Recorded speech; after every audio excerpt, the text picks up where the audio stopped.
We're prepared for anything. We're prepared. We are really very highly prepared for anything. I like this stuff. I really get it. People are surprised that I understand it. Every one of these doctors said, how do you know so much about this? Maybe I have a natural ability. Maybe I should have done that instead of running for president. Still appalling all these years later. March 6, 2020, an arrogantly confident Trump touring a CDC lab that was producing COVID tests. We learned from journalist Bob Woodward that almost exactly 1 month before that took place, the ex-president Donald Trump knew that the virus was deadly and much deadlier than the flu. But stunning, brand new reporting in a new book by two Washington Post journalists called Nightmare Scenario reveals that behind the scenes chaos, bullying, and denial that became the hallmark of our nation's pandemic response. Under a president on that day and throughout the pandemic who was more concerned with ratings than American lives, despite that mounting death toll. From the new book, quote, Trump hadn't wanted to go, but some aides advised him to make a show of confidence in the agency. Trump was, in fact, growing increasingly unsettled. On Air Force One, he had seen on Fox News that there were now 240 confirmed cases of sick Americans, a five-fold increase in only a week. He was still in denial. Quote, it's like a bad flu. That's what they're saying, he protested to aides, even as the evidence increasingly showed otherwise. Joining us now, Yasmeen Abu-Taleb, Washington Post health policy reporter, and Damian Paletta, Washington Post economics editor. They are the authors of the new book, Nightmare Scenario, Inside the Trump Administration's Response to the Pandemic That Changed History. First, congratulations. Second, this is a feat of journalism and a public service. And third, I want to start with you, Yasmeen. Just take me through what struck you first. I mean, from the outside, it was so dysfunctional and so horrifying. But I wonder what it looked like when you sort of tunneled into what was going on behind the scenes. Yeah, like you said, it was clear last year from pretty much the beginning that things were chaotic. And Damian and I were covering this every day as journalists for the Post. But I think we were struck by the fact that when we started doing this book together and people were more willing to share more unvarnished experiences, especially after the election and after the inauguration, just how deep the failure of the government of its people was here. I mean, 600,000 people have died now. 400,000 people died under the last administration's watch. And while there are singular anecdotes or outbursts that we've chronicled in the book that haven't been reported before, I think we realized that the totality of what had happened and the totality of how the government had failed its people here was so much more devastating than any single anecdote or any single moment in the course of the pandemic response last year. I'm going to read some of these anecdotes, so I promise we are dying to dive into all of them. They're really extraordinarily reported and written. But I want to ask a similar question of you, Damian. I mean, was it your sense that once you started sort of digging in, it was worse than it looked? Yeah, absolutely. I mean, for example, the anecdote we have about President Trump recommending that cruise ship passengers be sent to Guantanamo Bay to quarantine. You know, these are 70 or 80-year-old grandparents that he wanted to put in an island near terrorism suspects. And I think when we heard nuggets like that, it made us wonder, what else is happening? What else have they considered? What else are they doing that we didn't know about? And so it just made us push. And the more we pushed and pulled, the more we found out about how dysfunctional the response was. And as you mentioned at the opening, I mean, there was so much bullying and fear that was going on inside the White House. And so many decisions that were made. It was this eat or be eaten atmosphere that was so dysfunctional and made the pandemic response so much worse. And I think that was something that really drove us to try to get to the bottom of what happened. Damian, I'm going to read that excerpt. I have it right here, and it's stunning. You guys report this. Trump was most angry about what the sick passengers meant for him. Quote, that doubles my numbers overnight, he complained to Azar. We import so many things, he told aides during one Situation Room meeting in February. We import goods. We are not going to import a virus. No. Why don't we send it somewhere? Don't we have an island that we own? The room was silent. Where was Trump going with this? He continued, what about Guantanamo?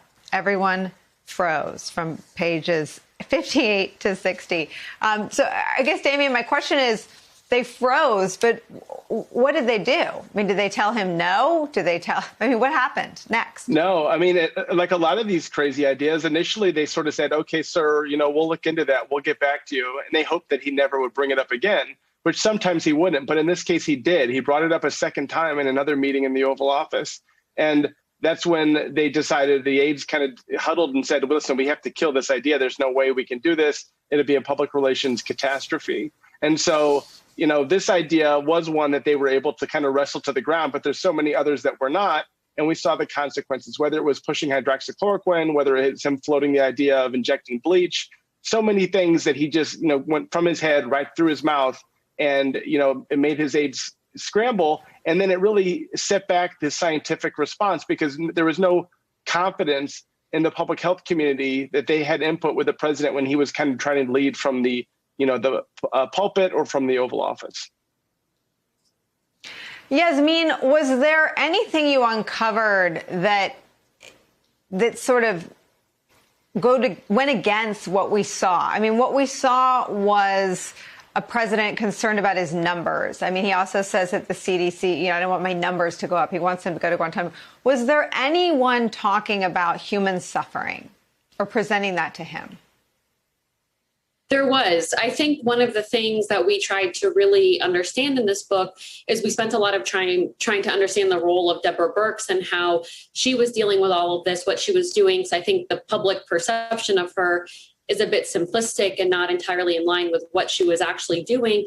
She is a complicated figure. Some of her public statements did alarm people when she was praising the president in ways that people thought maybe went too far. But what we found was that behind the scenes, she was aggregating data in March and February and March. She was working with her European counterparts to try to put together data that the U.S. didn't have yet, so she could put together projections. And those efforts were what ultimately convinced the president to extend the shutdown for 30 days, even though most of his political and economic aides at the time were urging him to reopen as quickly as possible. Her and Dr. Fauci, in a scene that hasn't been reported before, sit down Trump. And it's because of the data and the slides that Birx had put together that the president was ultimately convinced to extend the shutdown for another month.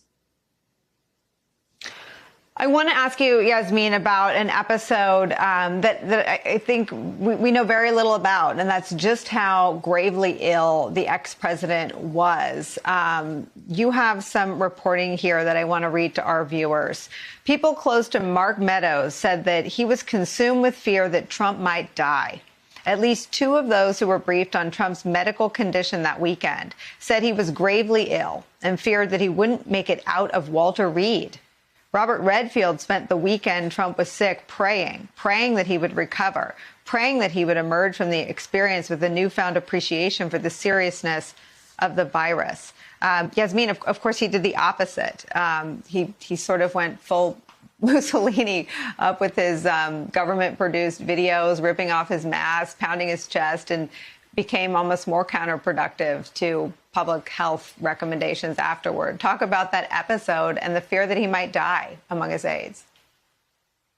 Yeah, Damien and I really wanted to understand this weekend better because we were, of course, covering it in real time, but it was so disjointed and chaotic and people had different pieces of information that it was hard to understand how everything fit together. And what we learned was that a lot of Trump's medical advisors, including Dr. Redfield, then the CDC director, really hoped this was going to be a turning point. They knew that he was gravely ill for a time. He had been put on oxygen twice. His oxygen had dipped into the 80s. His doctors were fearing that he was going to have to be put on a ventilator. And they thought this has to be the turning point. This was a national security failure. There was not a plan of succession if he became incapacitated. And he had a rapid turnaround because he had access to an experimental medication at the time that wasn't available to the public. But instead, what they found was exactly what you had read from the passage. He walked up the steps of the balcony. He ripped his mask off, sort of more defiant and triumphant than ever. He told people, don't let it ruin your life. And a lot of these medical and health advisors and his political advisors felt this was a real missed opportunity to show some empathy, to urge the country to take precautions and wear masks before that really third devastating winter wave hit. So you guys have such good reporting on both these. I want to get to both of them, both on the politics of mask wearing. But I want to dig into something you just said about Birx with you, Damien. And this, I think you offer a fuller picture of the behind the scenes abuse that Fauci and Birx both received. I want to read this. I am sick and tired of how negative you all are, Trump began. First, he turned to Fauci, pointing a finger at him. You've got to stop being so negative. Then he turned to Birx. Every time you talk, I get depressed. You have to stop that. What Trump was doing was showing them once and for all that he was done with them. He might not be able to fire them, but he could ignore them. Damien, this inability to see their advice as advice to protect the country, but some sort of indictment on him and his presidency seems essential as anything to his inability to protect the country.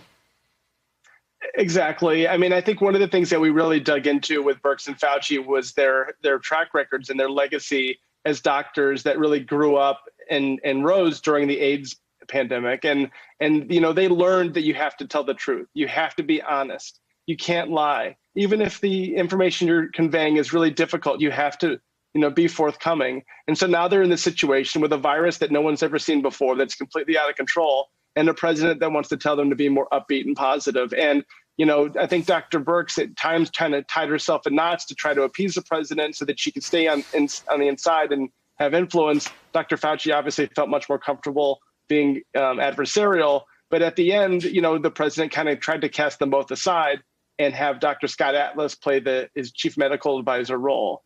And so that was, you know, kind of one of the tragedies of this, is that the scientists were kind of broken loose from the White House. And when that third wave came, as Yasmin mentioned, the White House was just completely unprepared for it. And that's what made it so devastating in November and December.